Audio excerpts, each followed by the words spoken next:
আসসালামু আলাইকুম। এখন সেপ্টেম্বর মাস, শীতের শুরু। তো শীতকালীন সবজি হিসেবে বেসিক্যালি সামারে আমরা সব শাকসবজিই লাগাই এবং শীতের বা শুরু কিংবা একটু পরে সেগুলো সব মারা যায় কারণ প্রচণ্ড শীতের কারণে। বাট এখন শীতের শুরু, বিশেষ করে এই শিম গাছ আমরা লাগিয়েছি মে মাসে। এখন হচ্ছে সেপ্টেম্বর মাস, 4 মাস পরে বেসিক্যালি হচ্ছে আগস্টের লাস্টের দিকে শিম আমাদের এসছে।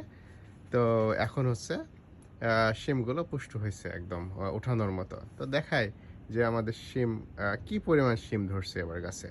সো এটা আমাদের আমরা 5 বছর আগে একবার শিম গাছ লাগিয়েছিলাম, তেমন কোনো শিম পাইনি, হয়তো সামান্য কিছু। তো এইবার আমরা হচ্ছে সিমে অনেক বেশি শিম পাইছি। তো দেখেন, আহ, এই যে লাল রঙের শিম, এইগুলো হচ্ছে এত ভারী যে শিমের ভারীর জন্য এই যে শিমের ছড়াগুলো নুয়ে পড়তেছে।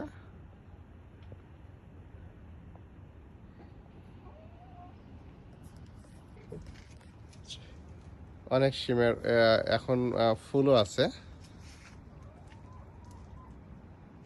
এবং হচ্ছে অনেক শিম। এই শিমগুলো ওঠানোর পরে আমরা হয়তো বা আর একবার শিম পেতে পারি, যেগুলো ফুল আছে ওইগুলো হয়তো বা পরিপক্ক হওয়ার সুযোগ পাবে।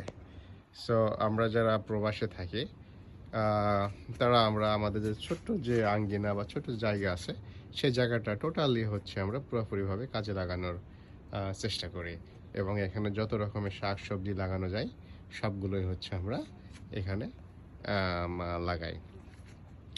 তো ভালো থাকবেন, সুস্থ থাকবেন, সুন্দর থাকবেন। আল্লাহ হাফেজ।